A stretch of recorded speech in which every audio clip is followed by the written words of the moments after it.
ሻሎም ሻሎም ሻሎም ቤተሰብ እግዚአብሔር አምላክ ሰላም ጸጋ ምሕረት ናይ ክርስቶስ ምስ ኩልኩም እዩ አንዓኩም ሰላሐዲን ካብ ንክርስቶስ ዝገልጽ ትውልዲ ዓለም ለኻዊ ቤተ ክርስቲያን ስቶክሆልም ስዊድን እዚ ናይ መዓልቲ ቃል ድብል ፕሮግራምና ንጎንጎ ሰዓት 5 ዝወርድ ንመዓልቲ ዝኸውን ሓጺር ቃል ንካፈለሉ እዩ በዚ ቃል ክትባረኹ ሎሚ ፍቅሪ አምላክ ንዕድመኩም ሎሚ እንካፈሎ ቃል ከምዚ ዝብል እዩ ስለ ቀተልትኻ ዘጸልፍ ፍቅሪ አምላክ ዝብል እዩ ስለ ቀተልትኻ ዘጸልፍ ፍቅሪ አምላክ ዘገርም ነገር እዩ ንእግዚአብሔር ፍቅሪ ስለ ቀተልትኻ ስለ ሃረምትኻ ስለ ጸላእትኻ ስለቶም ንኽፉኡካ መዓት ጉድጓድ ክኹዕቱ ዝውዕሉ ስሊኦም ዘደንግጽ ስሊኦም ዘጸሊ ስሊኦም ደው ክትብል ዝገብር ናይ አምላክ ፍቅሪ ኣለና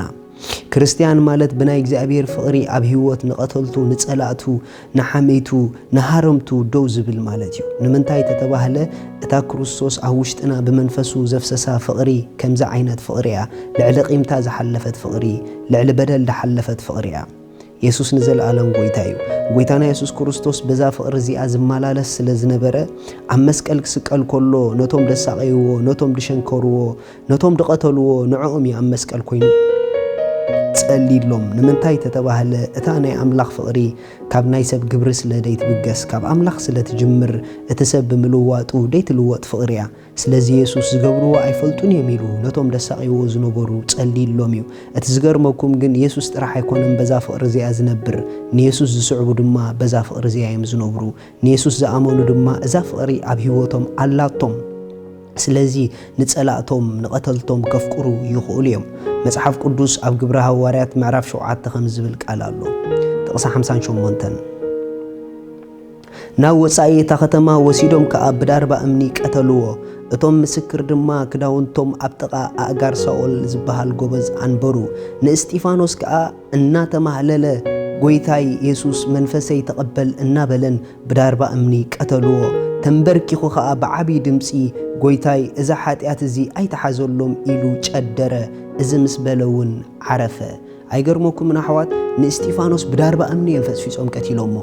ብዳርባ እምኒ ክቆትልዎ ከለዉ ግን ዘሰንብድ ዘረባ ኣይተዛሪቡ ኣብ ኣጋሞቱ ኣብታ ናይ መጨረሻ ሰዓት ህይወቱ ነቶም ብዳርባ እምኒ ዝቀትልዎ ዘለዉ ጸሎት ጸሊሎም ስሊኦም ጸልዩ ስሊኦም ዝጸለየ ጸሎት ድማ ንእግዚአብሔር ዝገብርዎ ይፈልጡን የምማ አምላኸይ ኣይተሓዘሎም ኢልዎ ኣይገርመኩምን ከመይ ዓይነት ፍቅሪ እዩ እንዳቀተሉኻ ስለ ዝቀትሉኻ ትጽሊ እንዳቀተሉኻ ስለ ዝቀትሉኻ ተማልድ እንዳቀተሉኻ ስለ ዝቀትሉኻ ትበኪ ከመይ ዓይነት ፍቅሪ እዩ ብሓቂ ዘገርም ፍቅሪ እዩ ምክንያቱ እዚ ፍቅሪ እዚ ካብ ሰብ ኣይኮነን ካብ ሰብ ከምዛ ዓይነት ፍቅሪ ክጅምር ኣይክእልን እዩ ሰብ ኖን እንዳቀተልካዮ ገጽካ ምትጸወካሉ ፍቅሪ ክቕይረልካ ክእል እዩ እዛ ፍቅሪ እዚኣ ግን ኣብቶም ንክርስቶስ ዝኣመኑ ጥራሕ ትርከብ ናይ አምላክ ፍቅሪያ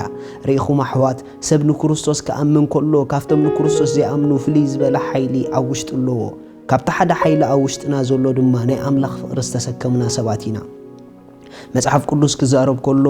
ኣብ ሮሜ ምዕራፍ 5 ጥቕሲ 5 ኾሚ ዝብል እታ ፍቅሪ አምላክ ብመንፈሱ ናብ ልብና ኣፍሰሳ ዝብል ሓወይ ሓፍተይ ንዝደፍኡኺ ንዝጸልኡኺ ንዝንዕቁኺ ንዝሓሚኺ ክትሓቕፍላን ከተፍቅርላን ትኽእሊ ናይ ክርስቶስ ፍቅሪ ኣብ ውሽጢ ኽላ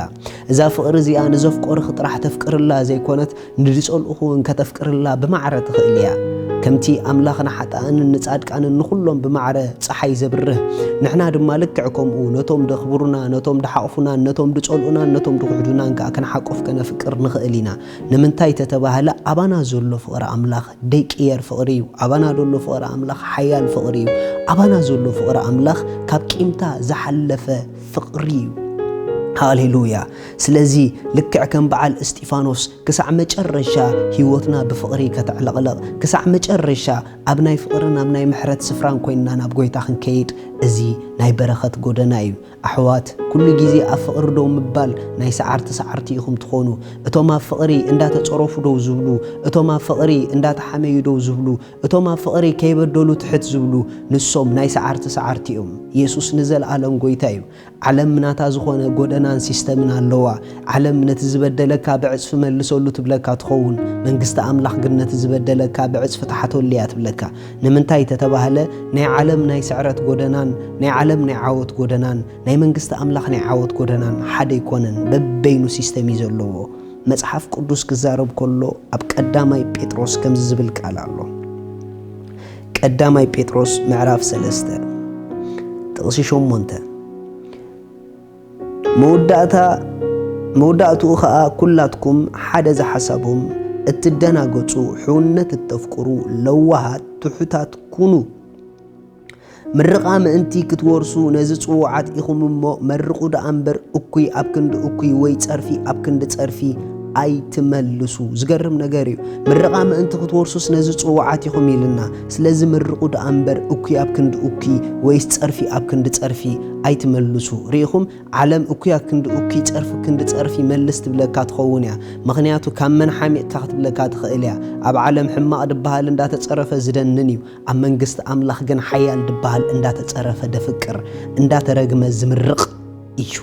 احوات سلست بارخنا كنبارخينا سلست مرقنا كنمرقينا سلست محرنا كنمحرينا سلست فقرنا كنفقرينا ابانا زلا فقري نزقتلونا التحقف نزصلؤنا التمرق نزرقمونا التمرق التبارخ فقر املاخيا سلازي نمانم سب كتصلئي اي فقدكنيو ناي فقر سب عداينا نكل سب فقري نحقفو هاليلويا كمزيلنا كلنا نصلي እግዚአብሔር አቦ በትዛሃብካን ፍቅሪ በኢየሱስ ክርስቶስም ንኹሉ የፍቅር አለሁ በቲ ዝባረኽካኒ በረኸት ንኹሉ ይባርኽ አለሁ በቲ ዝመሐርካኒ ምሕረት ንኹሉ ይምሕር አለሁ አሜን أملاخ سما يبارككم لومي بحكي بقويتنا يسوع كريستوس أمينكم ولود أملاخ كتكونوا فقدنيات زوجكم من تدلي سبات إذا تقولوا تزيا مسايت الليوا أبيوتكم كذا ساقركم يا እግዚአብሔር አቦ ስለወድ ኢየሱስ ክርስቶስ የመስክነክ አለሁ